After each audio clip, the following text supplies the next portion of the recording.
Olá pessoal, nós vamos resolver questões da disciplina Direito Processual Penal que já foram abordadas em concursos públicos anteriores.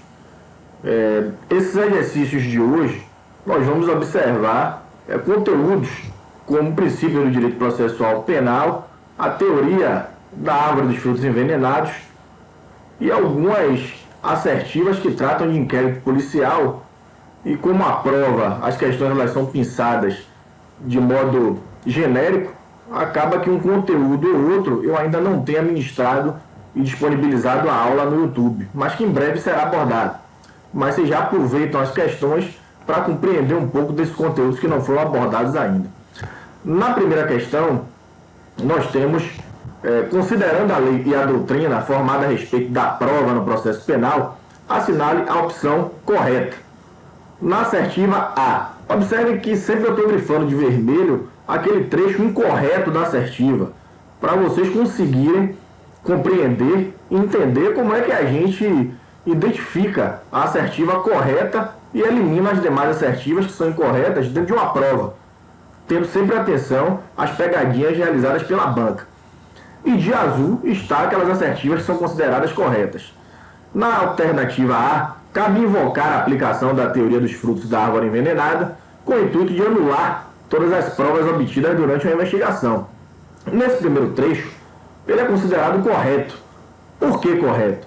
Nós vimos que a teoria da árvore dos frutos envenenados, uma teoria de origem norte-americana, ela tem por base, por fundamento teórico, justamente a nulidade, a expurgação de vícios probatórios que são incutidos no processo. Então aquela prova que foi conseguida de forma ilícita, ilegal, com invasão do domicílio de forma desautorizada, através dos agentes policiais, através da tortura, essas provas elas não têm valor, sustentabilidade para se manter no processo pela sua falta de licitude, pela forma e a instrumentação ilegal com que ela foi conseguida. Então essa prova originária, quando ela é viciada, ela é uma prova ilegal, todas as outras provas que derivarem dela serão também consideradas ilegais, serão desentranhadas do processo ou gerarão a nulidade de todas as provas, já que essas provas são oriundas de uma prova originária ilícita e ilegal. Então é isso que diz a teoria das árvores, a teoria da árvore dos frutos envenenados. No segundo trecho da questão, nós temos que, ainda quando parte dos elementos probatórios sejam válidos, independentes, não contaminados e aptos a sustentar essa investigação. Esse segundo trecho é que está o erro da questão. É que está aí o vício dessa assertiva que vai torná-la aí uma assertiva incorreta. Por quê? Se eu tenho uma prova independente, se eu tenho uma prova conseguida de forma autônoma, se essa prova não tem qualquer relação com a prova ilícita, ela não é uma prova derivada da prova ilícita, ela se sustenta por si só. Então, essa é uma exceção à aplicação da teoria dos frutos da árvore envenenada. Então, é a prova absolutamente independente. Então, essa assertiva é incorreta. Vamos para a assertiva B, que é a considerada correta na questão. Eventuais vícios do inquérito policial não contaminam o acervo probatório arrecadado na fase judicial sob o crivo do contraditório, sendo, portanto, prematura a aplicação da teoria dos frutos da árvore envenenada nessa fase. Sim, é verdade. O inquérito policial, nós vamos ver mais à frente, é uma aula específica e completa que eu disponibilizarei no canal do YouTube, e aí vocês podem dar o like lá e se inscrever para que recepcione essa aula. Nós vamos observar que o inquérito policial ele é um procedimento administrativo, ele é um procedimento pré-processual que antecede o processo penal. E essa característica do inquérito policial, do procedimento administrativo, nos diz também que qualquer vício que contenha dentro do inquérito policial ele pode ser superado, já que dentro do processo penal esse vício, essa possibilidade eventual de contaminação do processo pode ser expurgada porque ele vai estar sendo submetido ao contraditório, com a participação da defesa da parte. Então, é prematuro aplicar a teoria da árvore dos frutos envenenados na fase ainda inquiritorial. Na assertiva C, que também foi considerada incorreta, e eu sempre oriento, estudem as questões incorretas, porque cada assertiva dessa considerada incorreta é um aprendizado. Essa questão ela pode ser adaptada, modificada para um novo certame, e aí vocês podem ter uma assertiva dessa considerada incorreta tornada correta. Com a prova pedir uma assertiva incorreta e você vai identificar facilmente. No processo penal, cabe à defesa do réu provar o fato constitutivo do delito. Olha, gente, falso. Isso é falso. Logo de cara, a gente vai ver que o ônus da prova ele cabe a quem acusa. Então não é a parte que está sendo acusada, não é a defesa da parte acusada, do réu, que vai ter aí que provar como ocorreu o delito. Quem tem que provar como ocorreu o delito é o órgão acusador, o Ministério Público, nas ações penais públicas e o assistente da acusação, se for o caso, nas ações penais privadas, onde a legitimidade aí da ação é da parte ofendida. Vamos para o segundo trecho, que é incorreto também. Que lhe é imputado e a acusação provar fatos modificativos, extintivos e impeditivos do direito de defesa. Na verdade, é uma inversão aí. A defesa, sim, é que cabe provar os fatos modificativos, extintivos e impeditivos do direito de defesa. Já a acusação, inversamente aí o que diz a questão, cabe provar o fato constitutivo do delito. O ônus da prova cabe a quem acusa. Na assertiva D, nós temos que o direito de produzir prova com vistas à verdade real, assegurado aos indivíduos no processo penal, não pode ser limitado pelas liberdades públicas constitucionalmente previstas, pois estas foram previstas em tese conforme o processo civil. É falso, isso é falso. A produção probatória, ainda que visando se chegar à verdade real dos fatos, que é um princípio do processo penal, o princípio da verdade real, ela deve sim respeitar os direitos e garantias individuais, as liberdades públicas. O que são as liberdades públicas? São as liberdades autorizadas e previstas em lei. O direito de ir e vir, o direito de exercer um ofício, uma profissão, o princípio da presunção de inocência, ninguém será considerado culpado até o trânsito em julgado de uma sentença penal condenatória. Então, enquanto tiver recurso, ninguém é considerado culpado. Essas liberdades públicas elas devem ser respeitadas. Não podemos produzir prova passando por cima das liberdades públicas, de direitos e garantias fundamentais previstos na Constituição. Vamos para a segunda questão.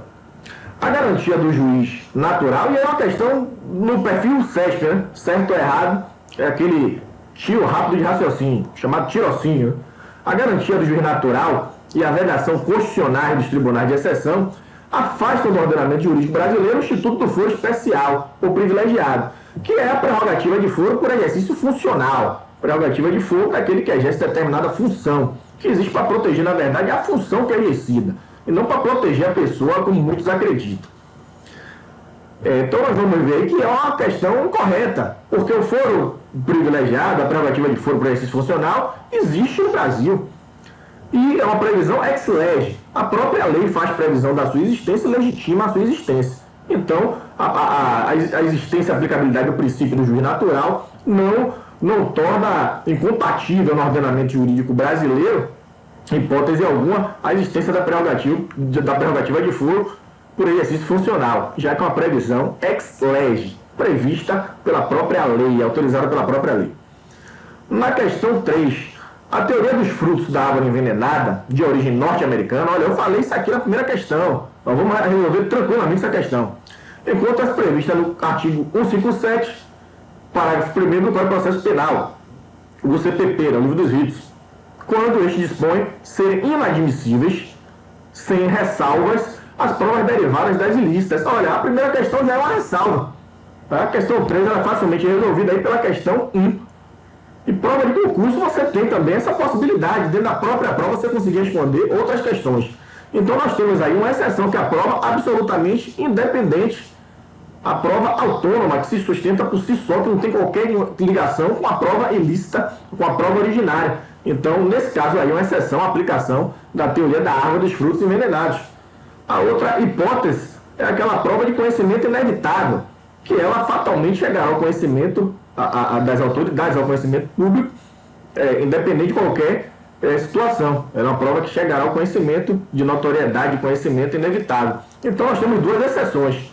Então não é uma aplicação aí irrestrita, né? Ela tem algumas exceções. Na questão 4, o modelo processual acusatório tem sido entendido como adequado a um Estado democrático de direito, por ser mais garantista. Tem-se como um pressuposto estrutural e lógico do modelo A. Observe, o modelo acusatório, ele é um modelo garantista, sim. Ele é um modelo aplicado, previsto para o processo penal brasileiro, um Estado republicano, um regime democrático de direito. Então ele possibilita o exercício de direitos e garantias individuais, como a ampla defesa, como o contraditório, a participação em todos os atos processuais, a recorribilidade em um segundo grau, o direito de revisão de uma decisão judicial ou de reformá-la. Então, nós temos aí um sistema acusatório e que tem como seu pressuposto estrutural e lógico, aí esse é o cerne da questão, é aí que vocês vão resolver a questão. A questão vai falar aí de várias situações, hipóteses que até podem ser verdade em um momento ou outro no processo penal, mas o que ele pede, na verdade, a essência da questão é o pressuposto estrutural e lógico. Então, esse pressuposto, essa composição estrutural e lógica, a alternativa é separação entre órgão julgador e órgão acusador. Juiz é neutro, julga, sentencia, e Ministério Público é o órgão acusador nas ações penais públicas. Na ação penal privada, nós vamos ver que a legitimidade da ação ela é da parte, e aí você tem um assistente de acusação. Mas observe que há uma separação entre órgão julgador e órgão acusador. Eles não se misturam na mesma pessoa, como no modelo inquisitivo. Então é por isso que esse modelo acusatório ele é um modelo adotado no regime democrático de direito. O Brasil é um ótimo exemplo. Então nós temos a assertiva a possibilidade da emendatio libelli, da mutatio libelli, a mutação, a emenda da denúncia. Pode acontecer no processo penal? Pode, mas não é um pressuposto estrutural e lógico do sistema acusatório. Vocês têm que ser até o cerne do que está se pedindo na questão. A assistência de investigação prévia por delegado de polícia. Não tem nada a ver isso com pressuposto estrutural e lógico. Possibilidade da alternativa C, possibilidade da prova ser colhida pelo próprio juiz. Não pode. Nós acabamos de falar que é uma separação entre órgão acusador e órgão julgador. Previsão legal de prisões processuais. As prisões processuais, sim, elas têm que ter uma previsão legal. Mas isso não é um pressuposto de estrutura, é um pressuposto lógico do modelo processual acusatório. Então, é esse aí o cerne da questão, vocês têm que ficar atentos.